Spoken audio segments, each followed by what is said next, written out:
Was captured around 2 a.m. in the morning, and here we are 10 o'clock at night, and he is in the Metropolitan Detention Center federal lockup. For hours, we witnessed as local Venezuelans who fled the country here to New York City cheered outside the jail to witness history, to watch a man who they called a dictator be rendered powerless and now behind bars. The ousted Venezuelan leader arriving in Manhattan Saturday night by helicopter. Under heavy military escort, Nicolás Maduro, his wife Celia Flores, emerging briefly from the darkness. Their images captured only by Air 11 in federal custody. Handcuffed and clad in hooded sweatshirts, the couple was moved from the West Side heliport into an armored vehicle. Their convoy then traveling south on the West Side Highway to be booked at the Drug Enforcement Administration office in Chelsea on federal narco-terrorism charges. This is a story that has sent absolute shockwaves across the globe. Reports are breaking right now that the United States has captured a sitting head of state, Venezuelan President Nicolás Maduro. We are going to break down exactly how this happened, why it happened, and what this all means for the world. Okay, before we dive in, one crucial point. This is a major developing story. So the information we're about to go through is based on what we know as of the morning of January 3rd, 2026. The details could absolutely change, but here's the picture right now. And the news broke with this, just a stunning announcement from the U.S. president claiming that Nicolás Maduro, the longtime leader of Venezuela, is now in American custody. You know, this single event is the culmination of years of tension, and we're going to unpack exactly how we got to this point.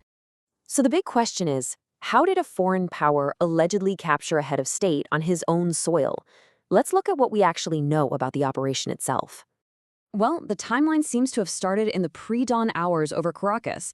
People there started reporting explosions and the sound of low-flying aircraft. But the official word, it didn't come through the usual channels. No. Instead, at around 4:20 a.m. Eastern, the U.S. president just drops the news on social media. Since then, U.S. officials have confirmed an operation happened, but the Venezuelan government, they're fiercely denying it. And they're demanding proof that Maduro is even still alive. And now, sources are starting to fill in the details. This was no standard military action.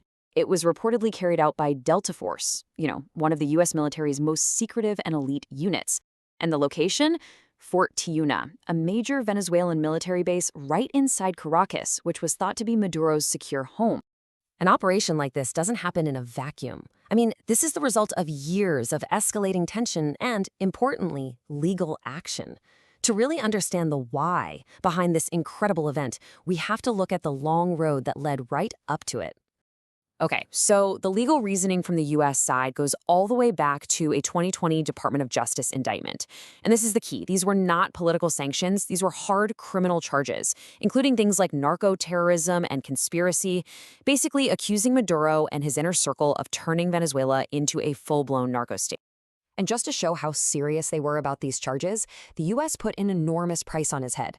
The reward for information leading to his arrest was bumped up over the years until it reached a staggering $50 million by August of 2025. This wasn't just a statement, it was a very clear signal of their intent. But honestly, the criminal indictment is only one piece of the puzzle. For years, the U.S. and a lot of international groups have seen Maduro's rule as completely illegitimate. We're talking about consistent accusations of dictatorship, documented human rights abuses that have led to thousands of deaths, elections that were widely considered a sham, and an economic collapse so bad it's forced millions of Venezuelans to just flee their own country.